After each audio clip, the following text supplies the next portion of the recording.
let's give them something to cheer for now. We got a few positions already taken care of because I'm bringing my luggage with me. And it's Louis. Time now for the College Football Inquirer. Here's Pat, Russ, and Dan. All right, welcome to the pod. And if I'm not on top of my game this morning, it's Thursday morning. It's because I lost all of my brain cells. You're clearly not on top of your game because it's Wednesday. There you go. It's Wednesday. We usually tape Thursday. Forgive me. I'm an idiot. I watched Bama Rush. We're going to get to football, and this involves football because they talk a lot about football in this thing. But I watched this doc, HBO Max, on the rush process at Alabama, but I'm not even sure that's what it was about. I don't know. I don't want to give away too many spoilers. Let's just say there's a lot of hair dye and pink. Not pink hair, just pink clothes. Yeah. Apparently everyone dresses like an 8-year-old. This is an ongoing saga. We talked the TikTok Bama sensation, right? TikTok right. Bama Rush. We've been involved. It was highly anticipated, the Bama Rush documentary in my house. Sat down and watched it. As a documentarian myself, I can tell you it's not any good, but doesn't mean it's not entertaining. The director, for some reason, installs herself in the show. Really? Yeah. So it kind of became a documentary about her, which didn't make a lot of sense. I won't totally spoil it all, but I had I won't out this listener. Was like I told after I said I was going to watch the show, or he knows we were going to talk about the show, so he told his wife he wanted to watch it, and she was quite impressed. So here's the deal. I won't do the spoilers. The NBA and NHL conference championships suck. Everything's blowouts. So I don't know. This is normally an incredible weekend of sports. Like there's all these great games. Yeah, not this year. This is your chance to be like, and look, our audience is mostly men. We've had some data come in like 90% men, and I'm actually surprised 10% women even involved. But hey, thank you.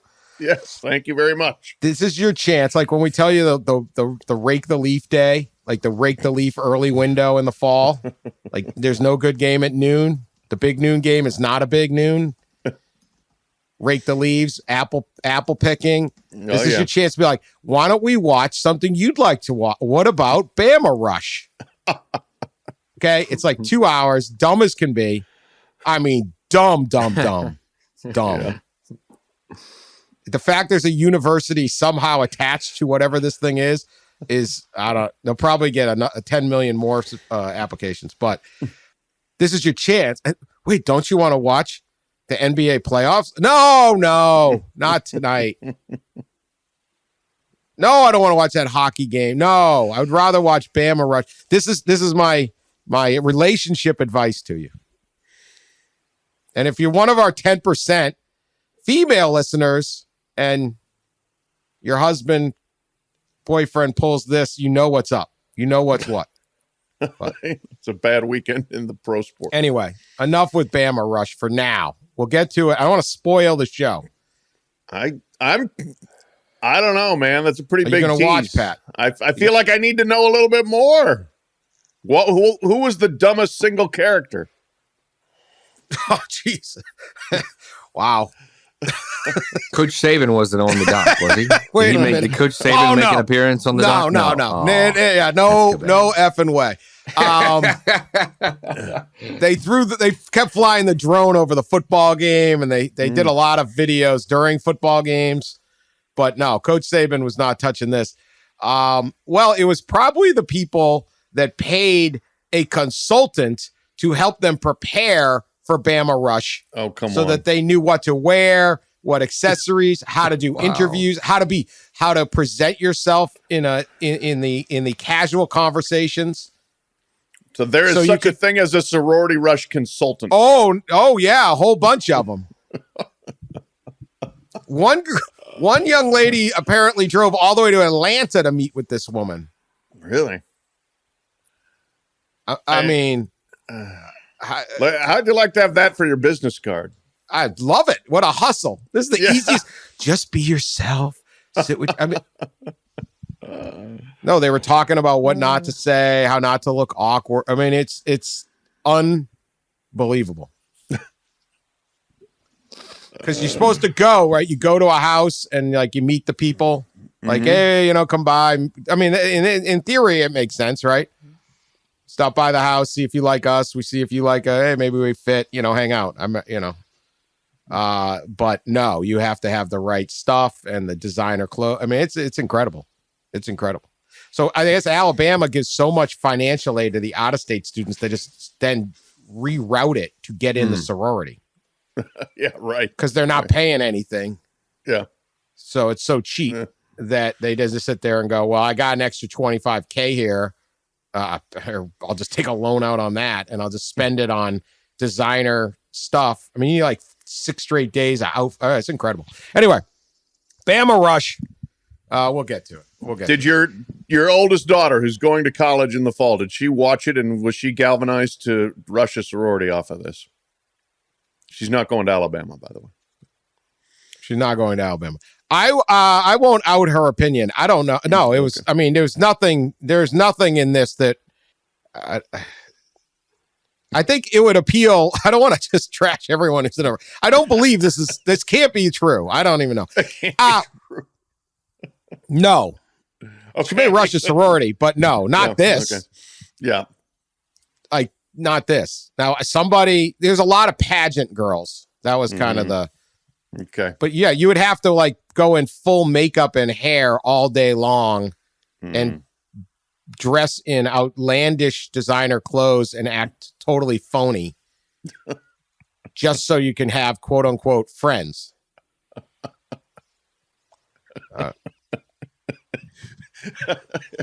That seemed to be the theory. That's a heck of a description there.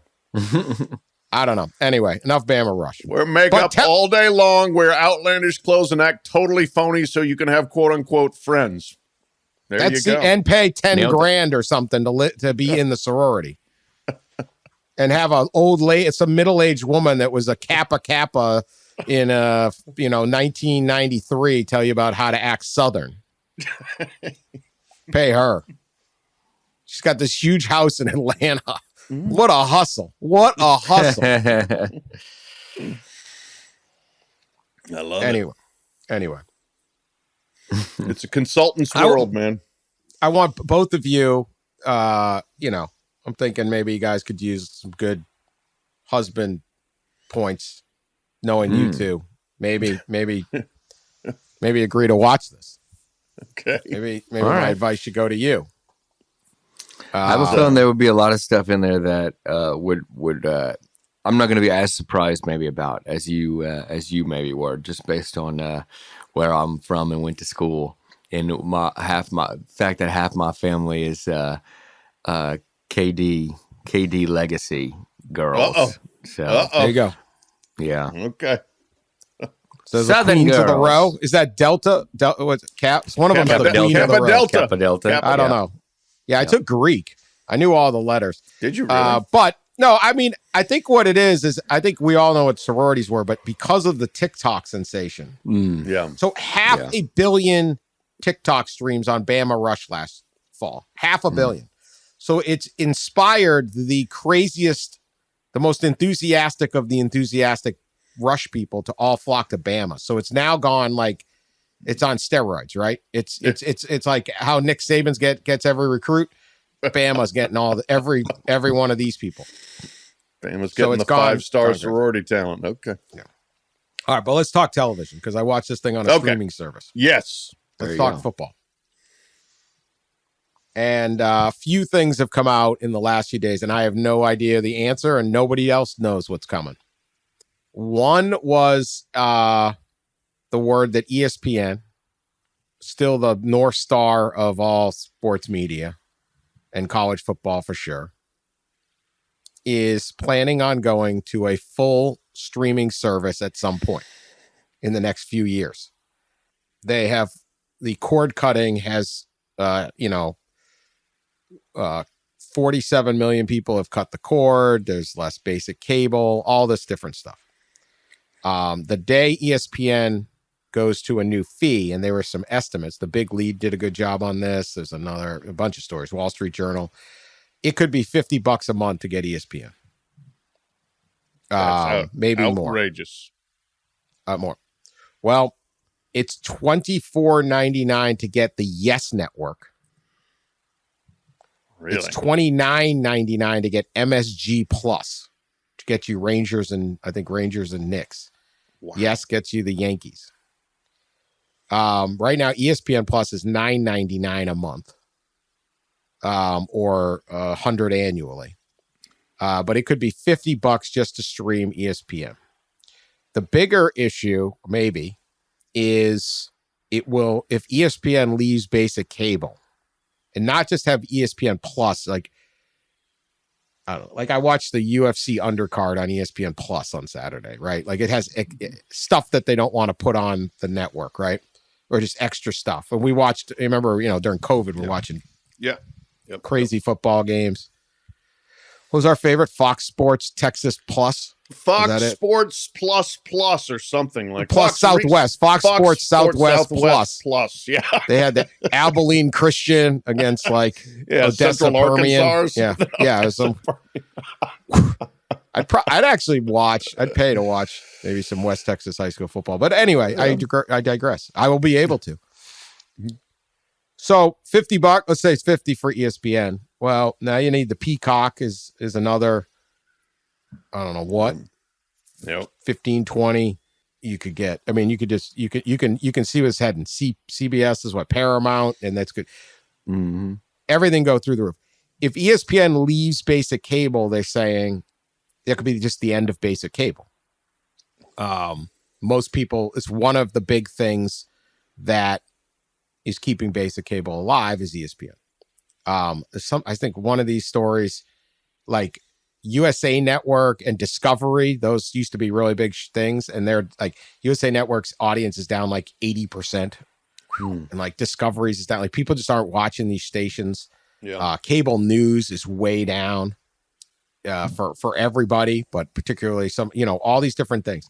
So that also affects college sports, because if there's no basic cable, then the Big Ten network, the SEC network need to go to streaming. Are you really going to pay for that? I always called those things a college sports tax on people, because they got very low ratings, but these athletic departments are making a few bucks off of these other people. But that was the basic cable deal, right? Okay, you watch this network, I watch this one, we all get a decent. All of that goes, everything changes. The ability to switch between channels right now on streaming is not great. And I know these people who are these streaming acolytes yell at you, but just the other night, YouTube TV couldn't get the NBA game? Yeah, right. Freeze. Yeah. Froze, right? The Laker game. Was it the Lakers? Or I don't know what it was. I don't watch YouTube TV, but other people do. But right now you can sit there on a Saturday afternoon, and there's 7 games on, and you can click back and forth from 2 or 3 games at once. Right? If everything's on their own streaming network, and then we don't have 10G or whatever we need for the internet, and a lot of the country isn't getting that for a long time, you lose that part of the whole thing.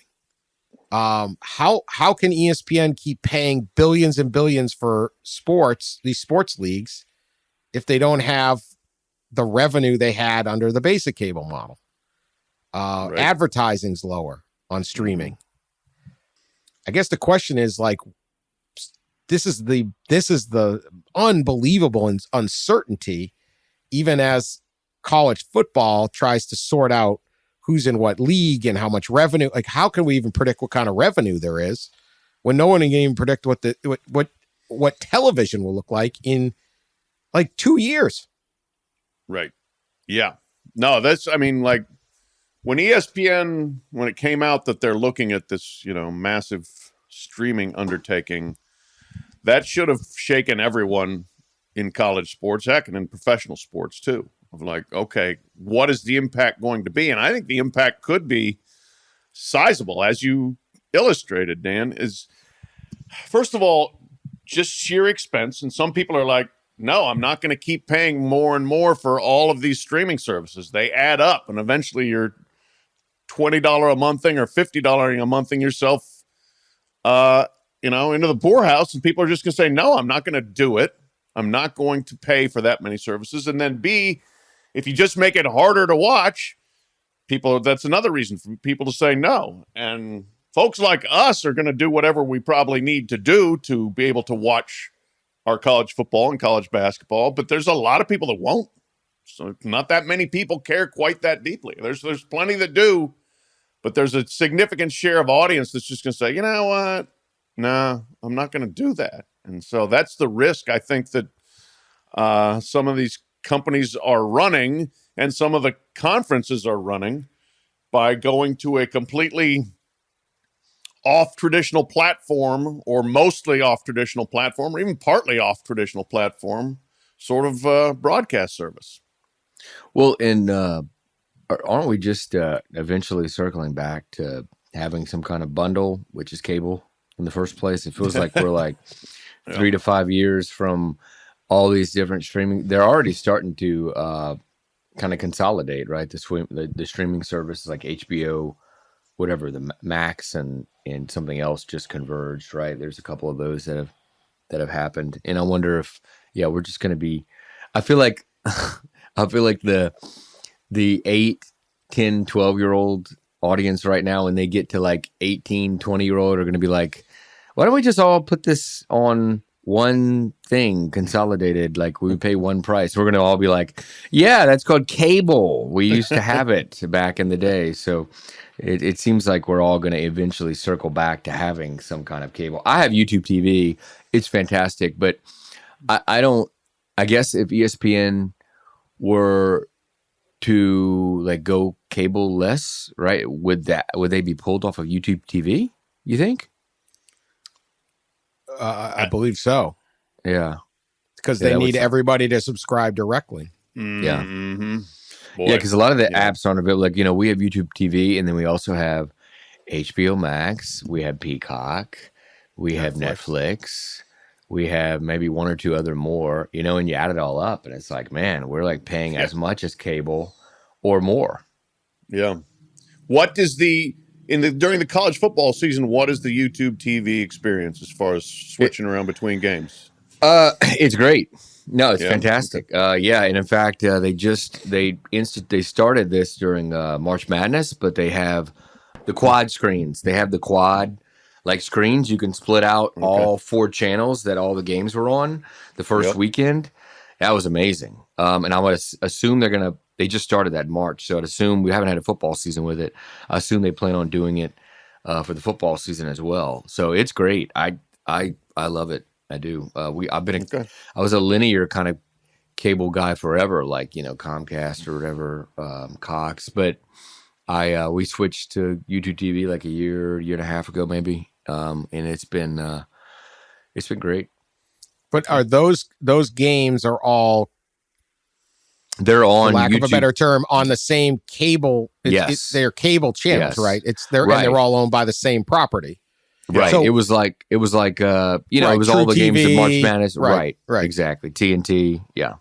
So that's a great service. I CBS, wonder if they can sell a TV or some kind of package that allows you to be signed in one quadrant on Peacock and one quadrant on Amazon and one on, right?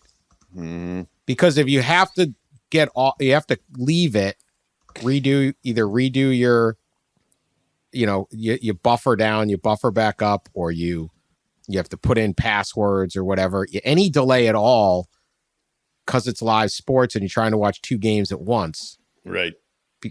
Streaming's great for movies or the Bama Rush. Yeah, that's what we're watching. I don't care.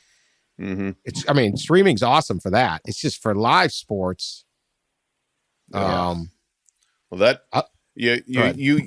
was 2 of the subtle genius parts of the Fansville Remember the one ad where they're dealing with this buffering, and they're who's got the password, and they're trying to enter the password to get on there. Anyway, that's an aside. I'll give you an example. This week there was a tweet out about if you're a Yankees fan this week, this is how you watched games. Sunday, the Yankees were on Peacock, which costs $4.99 a month. Tuesday it was on Yes, their network, $24.99 a month. Wednesday there was no game Monday. Wednesday they played on Amazon Prime, it's $14.99 a month. Thursday they're back on Yes, and Friday they play on Apple TV, $6.99 a month. So it was $51.96 a month to watch one team play regular season baseball.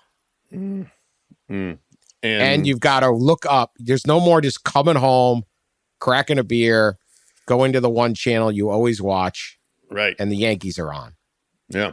Or you're clicking back and forth between the Lakers game and the NBA playoffs and the Yankee game. Like baseball is like you got to settle in for baseball. Yeah. Like I don't. Baseball's the best clicking back and forth channel because, at least before there was 2 minutes between pitches. But I don't know. I don't know, and I wonder about the shared experience when and what does this do going forward for conferences? I used to say, I didn't necessarily joke, but like at what point if the Big Ten adds Maryland and Rutgers for cable, basic cable subscriptions, whatever. 8 years ago or whatever, and now there's no more basic cable, what's their worth? Yeah. B, if everything's about appointment viewing and not just I'll flick around and see what game is good, is the big brands and the success the only thing that matters? And does that even be a bigger factor in the winnowing of our sport down to just a couple conferences? Because it's no longer about even inventory. It's about how many games can command people to say, I'm tuning into this streaming service and I will watch Ohio State, Michigan, and I'm not clicking over to anything else. I'm going to watch LSU, Alabama, and things like a good Colorado State, Wyoming game on College Sports Network doesn't matter, or Iowa's playing Rutgers. Well, we'll get some people to watch that. No longer matter. Yeah, no, I would be scared if I were those schools in the conferences that don't command an audience. For now, I think, again, as we continue to kind of shred layers of who's the most important brands, if you are Illinois and Rutgers, Maryland, Purdue, whatever, and there's not that many people tuning in to see you, at some point will the Big Ten say, do we really need those folks? If you're in the SEC, do we need Vanderbilt? Do we need the Mississippi schools? If you're in the ACC, which we'll get to the ACC survival of the fittest, same thing with a 14-team league. I would be nervous just that the Darwinian nature of who brings in the dollars could eventually become you're out of a league that you've been in for 100 years. Sounds impossible, but again, UCLA is in the Big Ten. I mean, yeah. Yeah. Mm-hmm. Yep. May not be coming tomorrow, but I would at least be aware and wary. So like when we had Jack Swarbrick on, the Notre Dame athletic director, he says, really all they're buying is the rights to your home games, right? Right. Yes. So one of the advantages Notre Dame has in its contract is it can play 8, 9. It can determine how many home games it wants to play. It has control over like extra home games. That's potentially because it only really plays 5 league games. Mm-hmm. Now some of the others are set up, but I think they probably have a pretty sweetheart deal with Navy and things like that. I don't know, but they can. But like, what if you had a small league?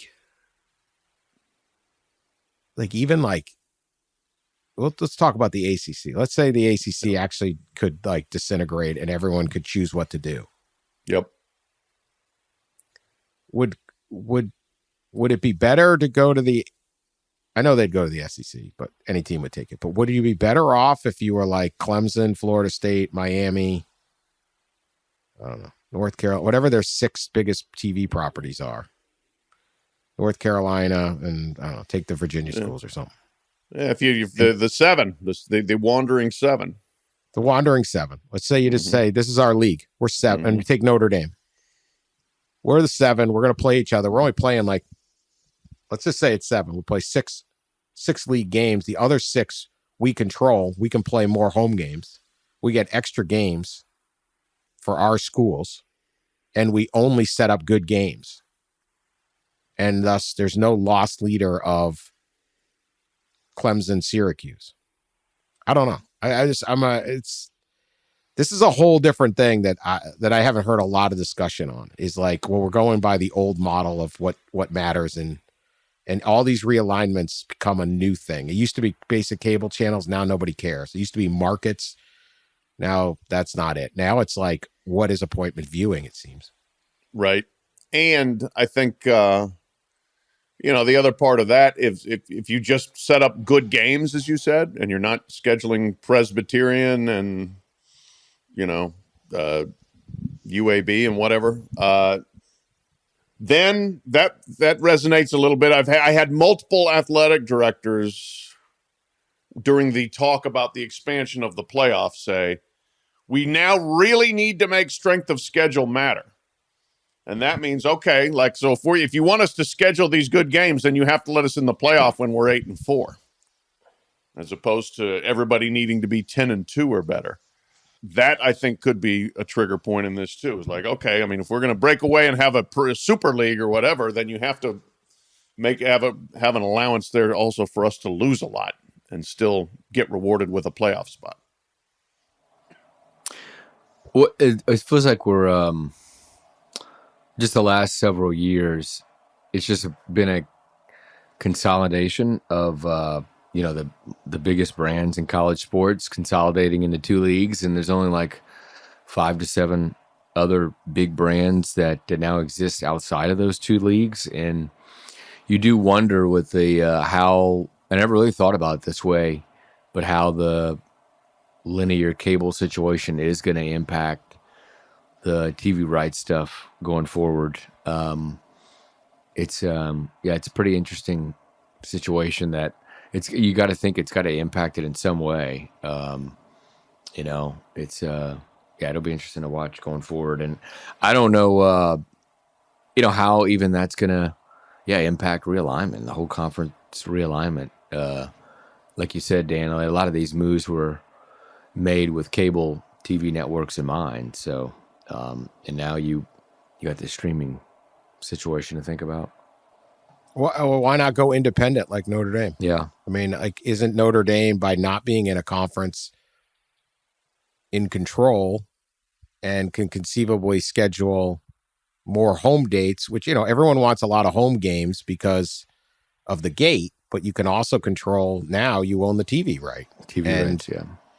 Texas always talked about it, right? Or USC, yeah. I know there was buzz. Well, if USC, the Pac-12 is not serving USC, maybe USC just goes independent, and maybe Clemson goes in. I mean, you look at Notre Dame. Notre Dame has a guarantee of 5 ACC games a year, and they keep putting them up against Clemson. And so funny how it works, right? But they end up playing Clemson, Miami, and Florida State every year at least, or every in that rotation. But they get some big games. They get a couple other fillers. They get their brand down in the South where they can recruit. Then they play Stanford and USC every year. The USC game is always a big one. And then they play Navy. And then they move the Navy game around. I think, I don't know how Navy and Notre Dame's deal works, but it's a great boon for Navy. So I'm sure that's a little lopsided. But they've played Navy forever. And then Notre Dame controls the other games. They play the Shamrock Series somewhere. Sell out. They own that TV right, and maybe they play one more road game because it's a home and home with somebody. But wouldn't that be better for Clemson going forward than trying to figure this? Like, couldn't couldn't there be a loose affiliation and not really a league, if you will? Well, And there could be, but then, okay, who's going to schedule you? I think that's part of it. Clemson's always going to get games, right? You find 5 teams that will schedule you, and then you find other games. I don't know. Yeah. I don't know, but it's better than sitting in a 15-team league where you're trapped and no one's going to be watching the ACC games because I have to only dial into Paramount because I want to watch Alabama play LSU today, and I can't click over to the other channel. It would be, that's the kind of thing that if you're Clemson, they should probably be studying it, exploring it, and on to some of these other schools as well. Is just, what's the feasibility of that? But I do wonder who you schedule. As you said, you Notre Dame's schedule is baked in. There's no way if Clemson leaves the ACC, they ain't getting any more ACC teams to schedule them.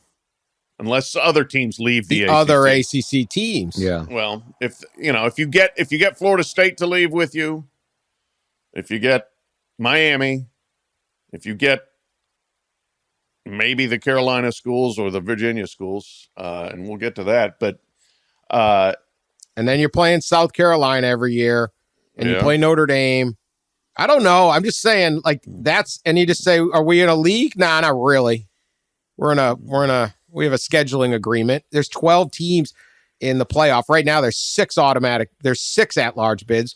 In 2 years, they may not do the 6 and 6. They may sit there and say, we're down to 4 automatic bids. Your path to the playoff may not be any different.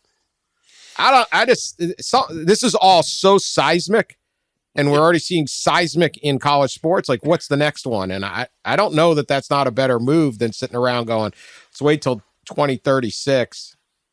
Of course, you can't get out because you've given your rights away. But I think that was definitely a consideration. When over the last 5 to 7 months, when these 7 ACC schools have been talking with one another, there were only 3 or 4 options, right? And outline them in that story last week. But it was either get more money out of ESPN, you either all create your own league, your own association, or you have individual fractures where individual teams go off and conceivably join another league. But as part of that, if you can't join another league, right, it is an independence. And I've certainly talked to some officials in that league at those schools that would go independent, and they say that definitely is a consideration in their mind. Notre Dame's really got it made, right? Because they're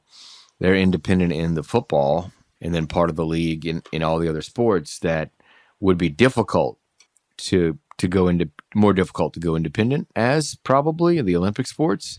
Creating an Olympic schedule and then the TV situation for an independent in Olympic sports. I don't know how all that would work, but Notre Dame does have it they've kind of got the blueprint in a lot of ways. And you wonder, given the ACC situation, though, does Notre Dame shift that allegiance to another league like the Big Ten or something like that? Just kind of wonder about that. Yeah, I think the Big Ten would say you're either bringing football or forget it. You're in or you're out. Yeah, you're in or you're out. But you can schedule one-on-one. I mean, if you're Clemson and you have your softball team, is it that big of a difference if you go play Charlotte and College of Charleston and, I don't know, Georgia Southern or Boston College and Syracuse? Pitt. You're better off with the other way, aren't you? I mean, in terms of Olympic what? sports, Yeah. Do you want to win or not? Well, I mean, what good is? I mean, you're going to beat those schools, aren't you? Yeah, but do you get any better playing against those schools? Don't you need to play get any better playing Boston College and Syracuse in softball? I don't know. Are they any good? Pittsburgh isn't bad. See, Dan, let me tell you about Olympic sports a little bit here. Here we go. Dude, let me tell you what the goal at Clemson should be. Keep Death Valley filled. At some point, it's like the softball team will get good by practicing amongst itself. I mean, we'll play games. We'll have the big Pitt Clemson softball game is going to be the difference. I mean, no, it's not going to make a decision, but if you're going to have the other sports, do you want to be good at them or not? I mean, you can't just say we tolerate you just enough to have you play a regional schedule and that's it. Get lost otherwise. I mean, you don't exist without the big stadium. No, you don't. I don't know. I don't think your level of competition necessarily drops that significantly. I don't know how good. I don't know. I take it back. Pittsburgh's bad in softball too. Okay, see? I was like, how the hell did Pitt get good in softball? Anyway, I don't know. Softball's on now. I mean, I was at a bar the other day. LSU's playing Louisiana, right? And it's a really good game. Like Louisiana, I don't know who won because I left, but LSU came storming back. Like, okay. Like, Louisiana obviously is capable of playing with LSU. Yeah, Louisiana's got a long history of really good softball. They ended up winning that game, by the way. The Cajuns. Did they? Good, congratulations. Ended up winning by one run, and we'll go play, I think, Washington in the Super Raging Regional. Cajuns. That's great. Yeah, they have a long history of being pretty a powerhouse. I don't think scheduling Olympic sports, I don't know. I'm just throwing this out there like, man, this is some wild stuff. Because you do not want to be the third best game in a time slot if everyone's on streaming, unless they can figure out how you can go back and forth between the streaming channels almost instantaneously. Because no one's going to watch that third game. And people just won't pay for it. How to instantaneously go back and forth from games. Kind of sounds like cable. Cable, right. No, I agree. What if we just wired every house in America and every apartment in America with this thing that I know it was working, but it's not working anymore. All right. Quick Pac-12, the woes of the Pac-12. Barry Tremmel out at the Oklahoman. He reported that someone told him CU is definitely leaving. He wasn't sure what to make of that. Colorado would be leaving the Pac-12 and coming to the Big 12. Obviously, these Big 12 sources keep saying this stuff, but Barry's a really good reporter. I don't know. He said, I'm not sure. Everybody says something. Washington State is on a hiring freeze, their athletic department, because there's a $5 million payback that they have to do from this Pac-12 TV deal or something. And the Pac-12 is finally out, per John Canzano in Portland. It's finally out of their downtown San Francisco office space that cost them like $100 million over like X number of years, but they owe an additional $10 million because they altered the space so much. Per terms of lease, they have to kick $10 million back to whoever owns this building, and they still got a TV deal. Great deal going for them. Yeah. Rough patch here for the Pac-12, and it seems like the hits just keep on coming. And Larry Scott, left them with a few of these things, right? I think it's John Wilner recently reported about Larry Scott's huge bonus that he got. Was it $50 million or $20 million? Maybe I'm trying to think of. What I think he made $50 million as the Pac-12. Is that correct? I don't know. Maybe. The numbers are staggering. The numbers are, no matter what it is, it's absurd numbers. And then I think there was a bonus in there. And then on top of that, there's, of course, that $50 million they owe back, right? For the, was it Comcast? Yes. They owe back. that's the $5 million hit that Washington State can't afford or something. Right. I can't keep up with all the negative headlines. It's tough times for Pac-12 PR. I missed the Barry Trammell thing. But that was something out in Phoenix like 3 weeks ago. We were out there for Fiesta meetings. That was it was made pretty clear that of the schools in the Pac-12, that could bolt to the Big 12, the feeling from people out there, a lot of it Big 12 people, was that school was Colorado. And, the Colorado officials, and I sat down and actually wrote a story with Rick George, the athletic director at Colorado. We talked about Deion Sanders and wrote a story there. And, he said privately and publicly, really, he said, they're committed to the Pac-12. It's all the same kind of cliches and the toe in the same rope so to speak. But maybe internally there's something else going on there, because the Big 12 folks seem to be awfully confident in prying away at least Colorado. And I don't know if that's where Barry got it from. I assume because he said a Big 12 source. Yeah. A Big 12 source told me last week that Colorado is ready to commit to joining the Big 12, quote, soon, end quote. Now, he's a very experienced, great reporter. I thought it was interesting, but not necessarily a revelation. Lots of talk in this realignment craze. Most of it is not written on tablets descending from Mount Sinai. Yeah. So that's a good way to put it. Yeah. Who knows? The Big 12 people have been but talking about that for a while. Yeah. The Big 12 people are just throwing grenades into everybody, but they are. It's happening in the Conference of Champions. I think Bill Walton is going to is up for realignment. Will Bill Walton become a Pac-12 Big 12? When you see Bill Walton calling a game in Ames and saying this is the greatest conference alive, then we've really crossed the Rubicon. No, taking these two news items individually. The Colorado thing, there's probably been the most speculation about them. They do have a history with a lot of the schools that are in the Big 12. They were in the Big 12, and before that, the Big 8.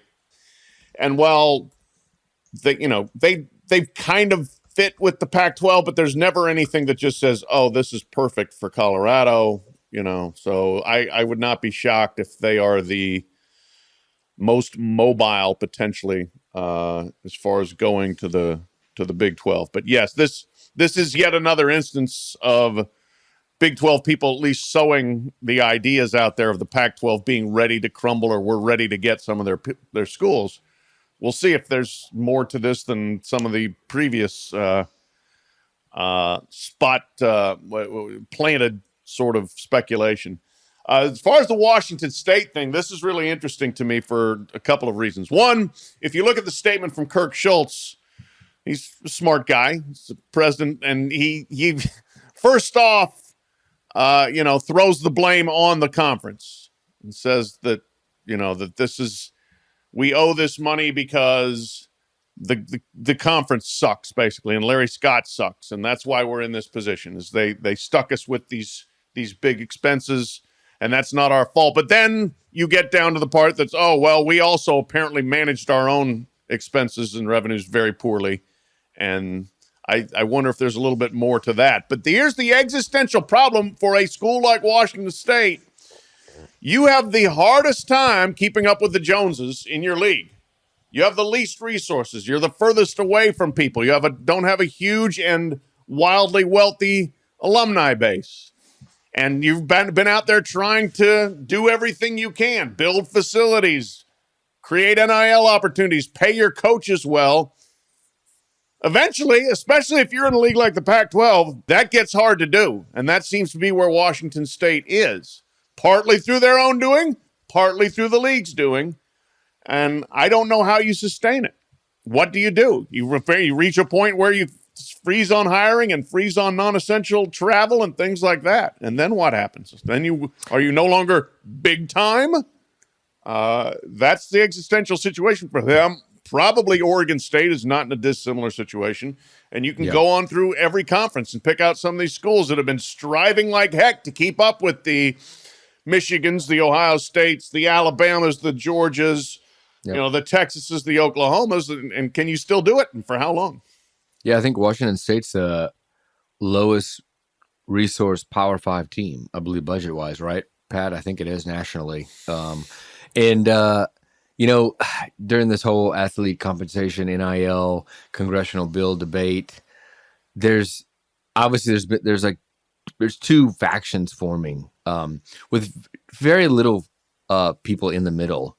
But one faction is, college athletics, major college athletics has tons of money, and they owe the athletes XXX and the split revenue and all that. And then there's one faction, obviously, more the administrators, who will say, no, we don't. There's only about 15, major college program athletic departments that really turn a profit.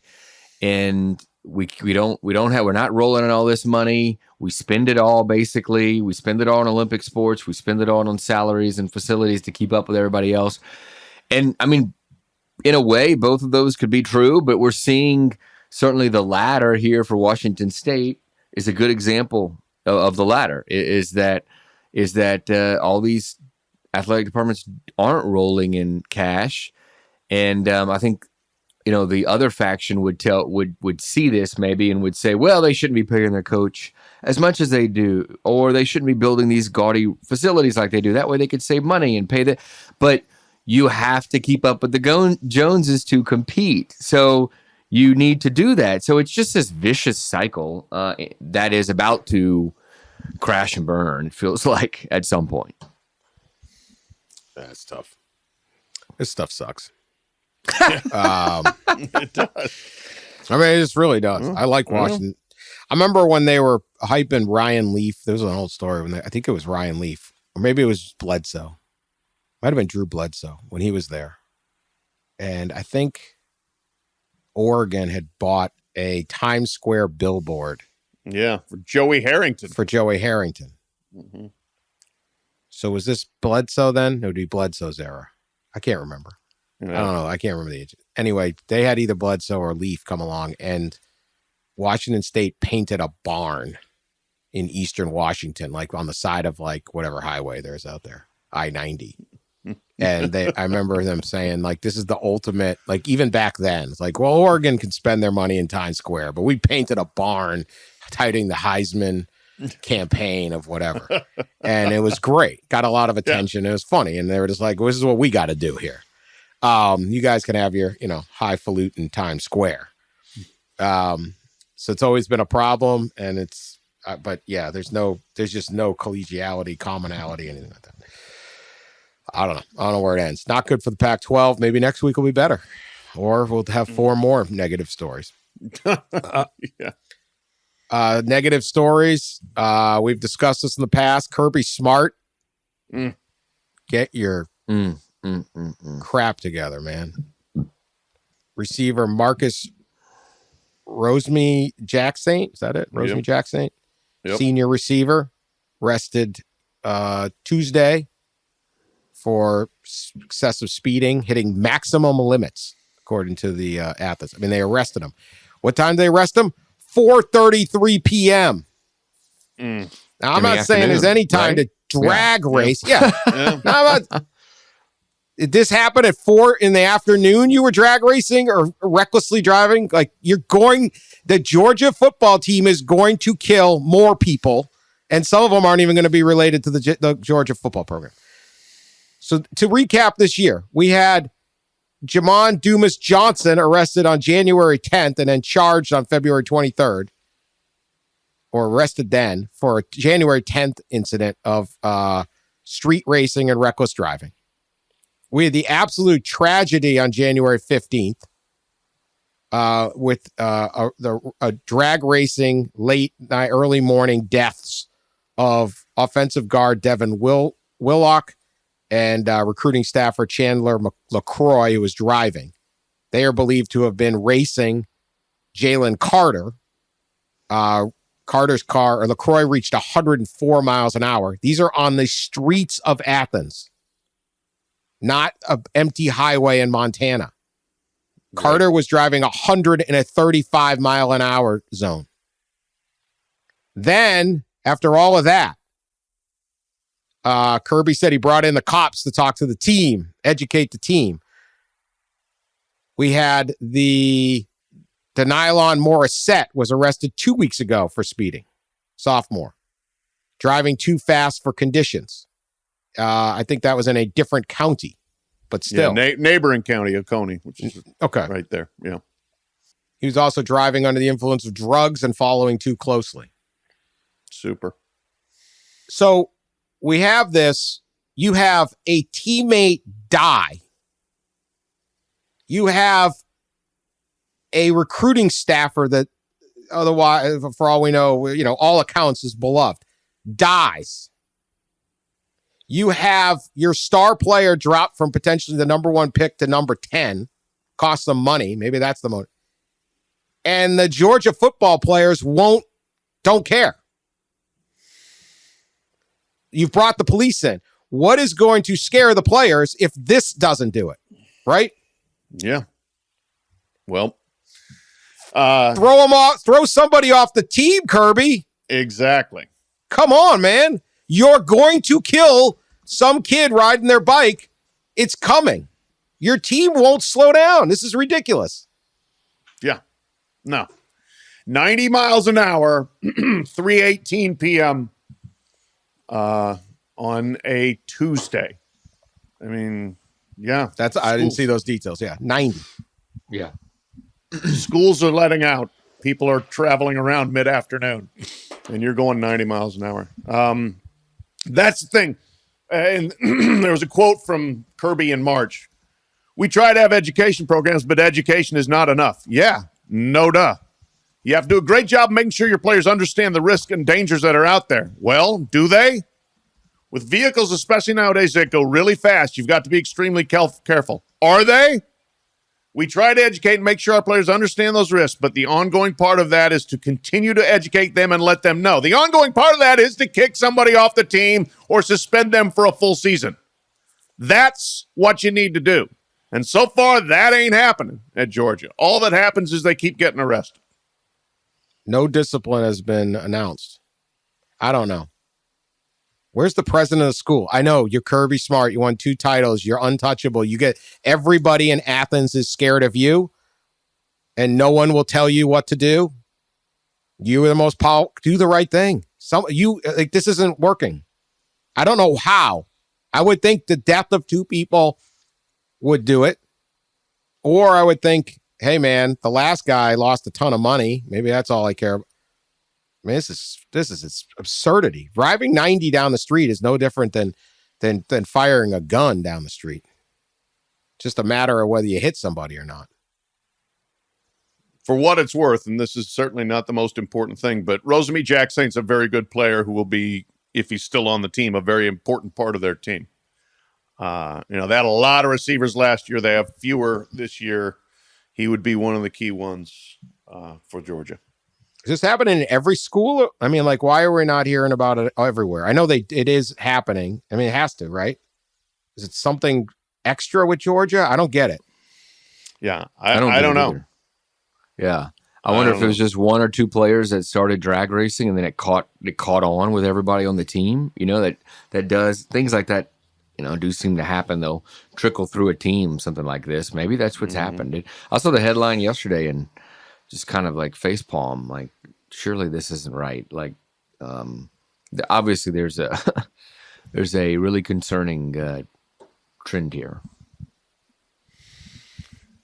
And I mean, look, Georgia, not the only SEC school that was loaded with muscle cars before NIL, as a matter of fact. But they certainly, like the parking lots, a lot of Chargers and Challengers there. Yeah. And they're the one problem. You have a lot of young people driving super fast cars, and they may not be very experienced drivers, but you certainly know what the speed limit is, or you should, and how to follow it. I would like to see the president of Georgia. If I had a student at Georgia or I lived in that town, I would like to see the president step in and actually do something, because the football coach has not shown that it's not working. I'm not going to put it all on Kirby Smart. He doesn't want this, right? But you have to do something else then. Right. Like, obviously he doesn't want this. He doesn't want people dying. He doesn't want the headline. He doesn't want his guys arrested. He doesn't want any of this. Nobody does. Why would anybody want somebody going 90 on a city street at 3 p.m? But whatever he's doing isn't enough. And it may, I don't really know what else to say about all that. In other travesties, somebody sent me a thing that Busch Lite is coming out with a peach beer. Oh no. Peach flavor beer. Who's drinking this stuff? Peach beer, people yum. Drinking peach. I'm a fruity craft beer drinker myself, Dan. Yeah, but that's not a craft beer. No, it's not. Probably wouldn't drink that. Peach Busch Lite. I like Busch Lite. I just never sat there and said, boy, you know what would make this so good? I wish it were peachy, more peachy. It had an undertone of peach. No. Yeah. It's just a hint of peach, Dan. It's just a hint. I got the lime. You know, they were doing the Bud Light lime. I get okay.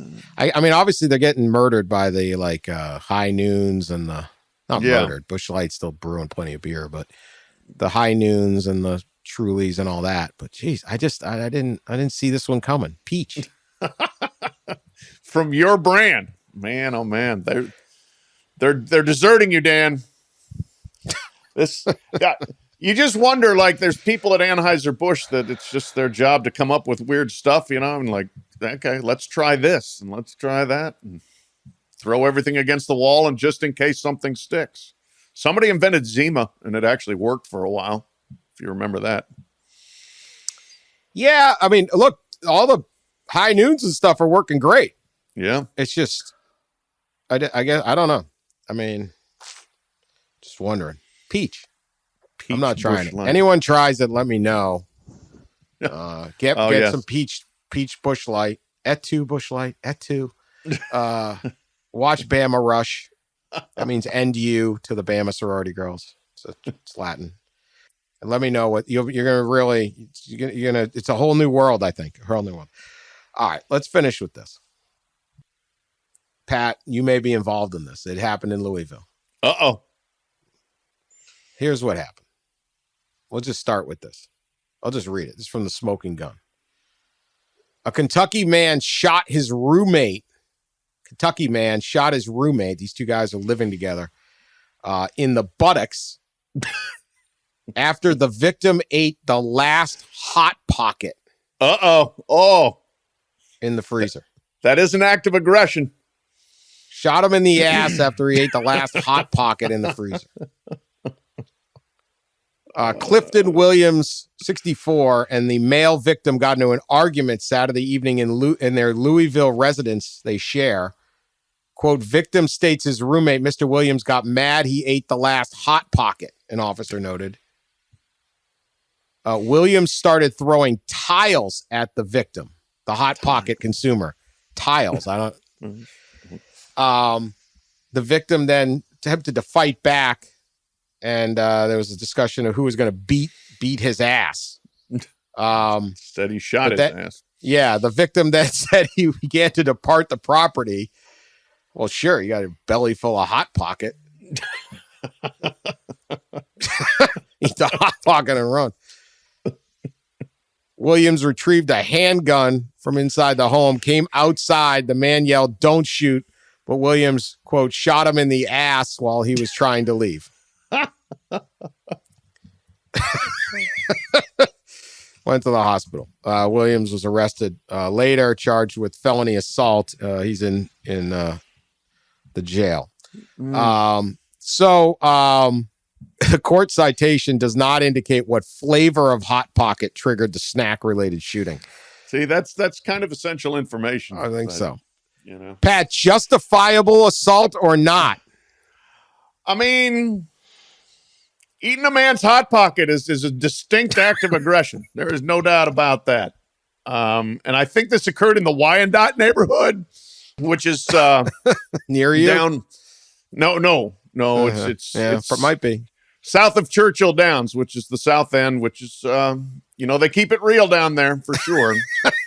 So if you're going to eat a man's Hot Pocket, you might get some lead in the ass in that area. I believe this is an excessive response.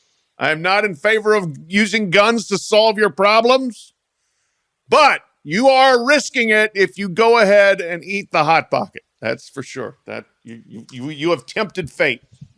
Ross? Yeah. You have a comment? Or you just like, this podcast is too stupid for me? No, I know.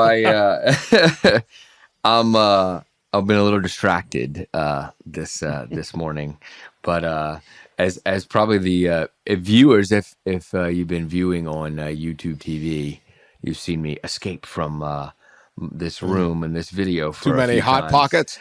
You could say that Mexican Hot Pockets. Too many Mexican Hot Pockets for me. So I only caught portion of the story. So I'm gonna let you guys take it away. Oh, all right. I didn't see it left. Basically, somebody ate the last Hot Pocket in the freezer. and the other roommate shot him in the ass for that. Now, we don't know. So is that just if you have a roommate, we've all had roommate, and they eat the last Hot Pocket, are you allowed to shoot them? That's really what we're down to. That's the sure. Yeah. Hot Pockets trigger violence. Wow. Yeah. Like there are no other Hot Pockets in the world, you know. God forbid you go walk down the street and get some more Hot Pockets, but shoot them like with a pistol?